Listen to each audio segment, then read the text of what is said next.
Dear students, আজি টপিকটো লোৱা হৈছে একক কোষৰ মাত্ৰা সম্বন্ধীয় গণনা অৰ্থাৎ ঘনক আকাৰ স্ফটিকৰ একক কোষৰ প্ৰান্ত দৈৰ্ঘ্য আৰু ঘনত্বৰ মাজৰ সম্বন্ধ।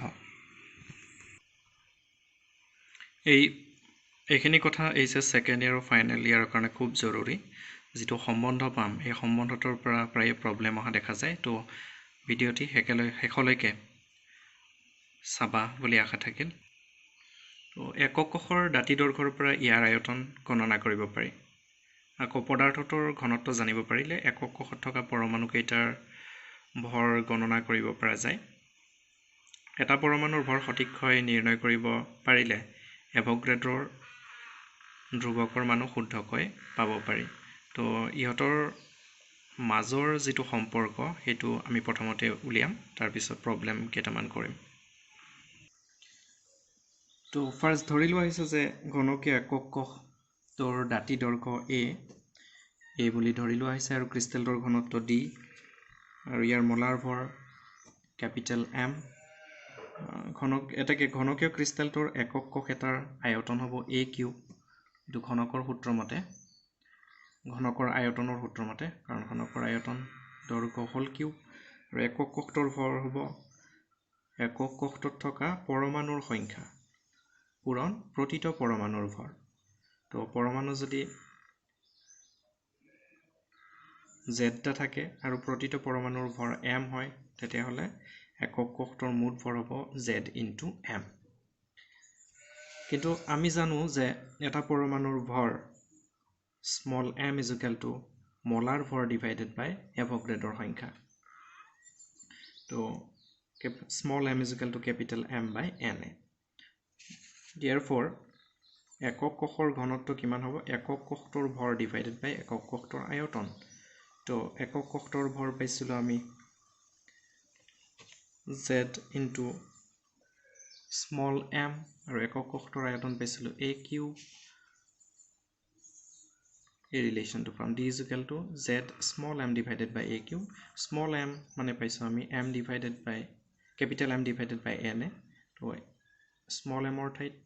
এই ভ্যালুটো পুট কৰিলে পাম আমি final relation d is equal to z into capital M divided by a cube Na। এই ৰিলেশ্যনটো খুব জৰুৰী, এই ৰিলেশ্যনটো মনত ৰাখিব লাগিব। তো এটোৰ পৰা আমি প্ৰবলেম বিলাক কৰিবলৈ চেষ্টা কৰিম। আৰু মনত ৰাখিবা যে একক কোষৰ ঘনত্ব পদাৰ্থটোৰ ঘনত্বৰ সমান আৰু ওপৰৰ সম্বন্ধটোৰ ৰাশি কেইটাৰ পাঁচটা ৰাশি আছে d z m capital M a আৰু Na। ইয়াৰ ভিতৰত যিকোনো চাৰিটাৰ মান জানিলে পঞ্চমটোৰ মান আমি গণনা কৰি উলিয়াব পাৰো। এতিয়া আমি এটা প্ৰবলেম লৈছো। সিলভাৰে চিচিপি লেটিছ গঠন কৰে। এক্স ৰশ্মিৰে অধ্যয়ন কৰি ইয়াৰ একক কোষৰ দাঁতি দৈৰ্ঘ্য 408.6 পিকোমিটাৰ পোৱা গৈছে। সিলভাৰৰ ঘনত্ব নিৰ্ণয় কৰিব লাগে। সিলভাৰৰ পাৰমাণৱিক ভৰ দিয়া আছে 107.9 ইউ, কেপিটেল M দিয়া আছে এইটো। সলিউশন তো আমি সমাধান কৰিলে পাম যিহেতু লেটিছটো চিচিপি গঠনযুক্ত হয়, কিউবিক ক্লোজ পেকিং, গতিকে প্ৰতিটো একক কোষত থকা পৰমাণুৰ সংখ্যা z is equal to 4 হ'ব। এইটো আমি আগৰ ক্লাছত পাইছোঁ। সিলভাৰৰ মোলাৰ ভৰ কেপিটেল M দিয়া আছে 107.9 গ্ৰাম পাৰ মোল is equal to এইটো গ্ৰাম পাৰ মোলক কিলোগ্ৰামলৈ নিলে এইখিনি হ'ব, গ্ৰামক কিলোগ্ৰামলৈ নিলে 1000 ৰে ডিভাইড কৰিব লাগে। তো এইটো ওপৰত লিখিলে 10 to the power minus 3 kg per mol। একক কোষৰ দাঁতি দৈৰ্ঘ্য a is equal to 408.6 পিকোমিটাৰ দিয়া আছে। পিকোমিটাৰক মিটাৰলৈ নিলে 408.6 into 10 to the power minus 12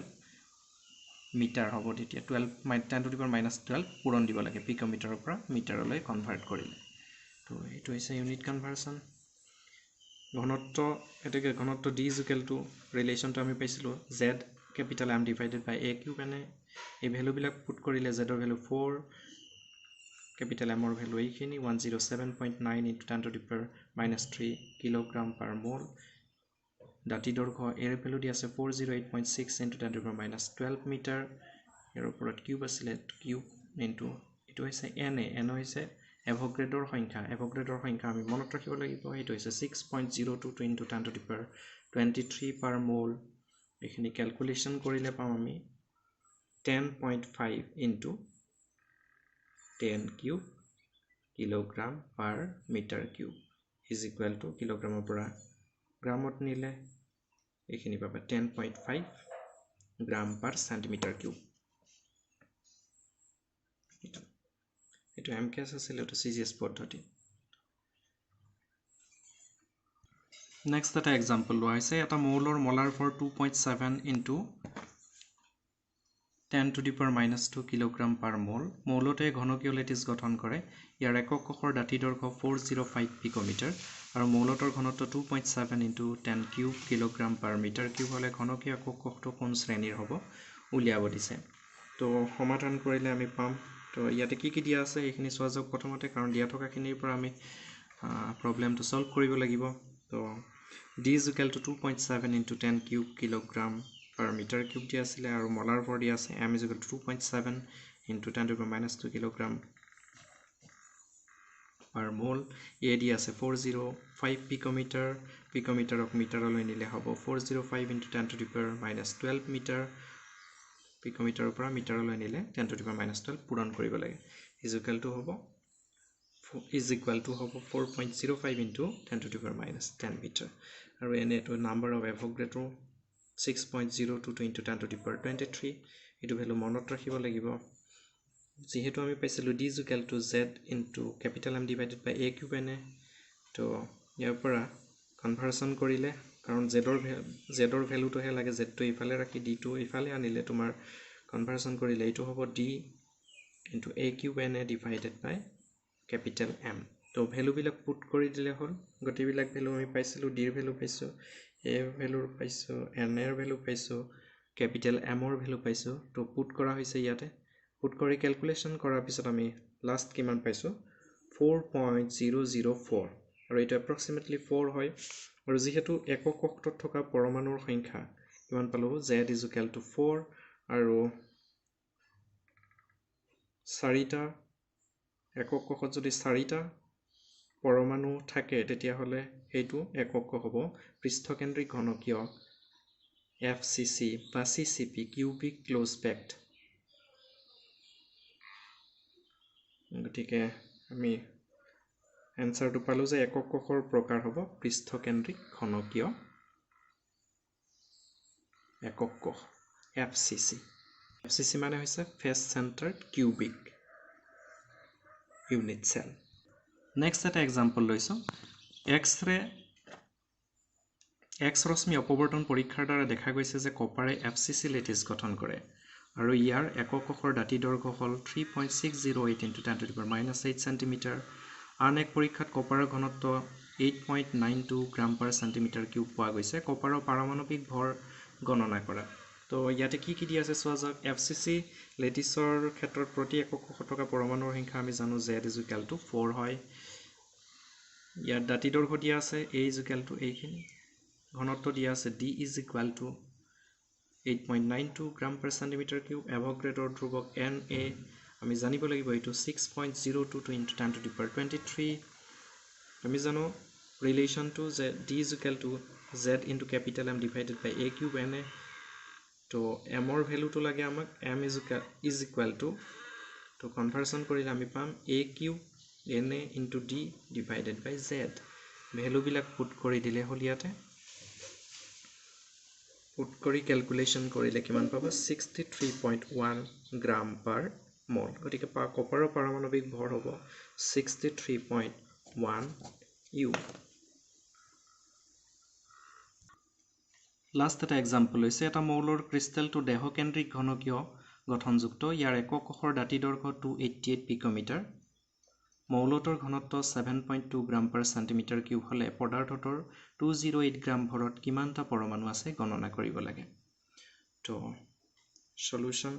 আমি কৰিবলৈ যেহেতু ঘনকীয় একক কক্ষৰ দাঁতি দৈৰ্ঘ্য দিয়া আছে 288 পিকোমিটাৰ পিকোমিটাৰৰ পৰা মিটাৰলৈ নিলে 288 into 10 to the power minus 12 metre হ'ব আৰু সেন্টিমিটাৰত নিলে 288 into 10 to the power minus 12 into 10 square centimeter 10 square মানে 100 পূৰণ দিব লাগিব কাৰণ 1 মিটাৰত 100 সেন্টিমিটাৰ তো ইমান মিটাৰত ইমান into 100 অৰ্থাৎ 10 square centimeter হ'ব আৰু এইখিনি হ'ব 288 into 10 to the power minus 10 centimeter একক কক্ষৰ আয়তন সূত্ৰ মতে a কিউব পাওঁ আমি is equal to এৰ ভ্যালুটো পুট কৰিলে 288 into 10 to the power minus 10 centimeter whole cube is equal to 2.39 into 10 to the power minus 23 centimeter cube calculation কৰিলে এইখিনি পাম আৰু মৌলটোৰ 208 গ্ৰামৰ আয়তন কিমান হ'ব ভৰ বাই ঘনত্ব এইটো relation d is equal to ঘনত্ব is equal to আমি পাইছিলো মাস বাই ভলিউম ভৰ বাই আয়তন তো আয়তন is equal to ভৰ বাই ঘনত্ব হ'ব তো ভৰ কিমান দি আছে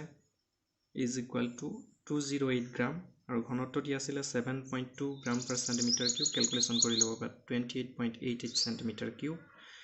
গতিকে 28.88 centimeter cube আয়তনত থকা একক কোষৰ সংখ্যা কিমান হ'ব এইখিনি 28.88 2.39 into 10 to the power minus 23 centimeter cube array divide কৰিব লাগিব কাৰণ একক কোষ তোৰ আয়তন হয় এইখিনি এটা একক কোষৰ আয়তন আৰু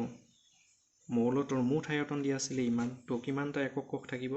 এইখিনি ডিভাইডেড বাই এইখিনি কৰিব লাগিব তো কৰিলে পাবা is equal to 2.08 into 10 to the power 23 আৰু যেহেতু আমি জানো যে বিসিসি একক কোষৰ দুটাকৈ পৰমাণু থাকে সেইভাবে 12.08 into 10 to the power 23 অৰ্থাৎ ইমানটা একক কোষত থকা পৰমাণুৰ সংখ্যা হ'ব 2 into 12.08 into 10 to the power 23 is equal to 24.16 into 10 to the power 23 তো এটো হৈছে ইয়াৰ আনসাৰ এটো আছিল লাষ্ট এক্সাম্পল তো আৰু এনেকুৱা ধৰণৰ এক্সাম্পল তোমালোকে কৰিবলৈ চেষ্টা কৰিবা আজিলৈ ভিডিওটো ইয়াতে সমাপ্ত কৰিছো ধন্যবাদ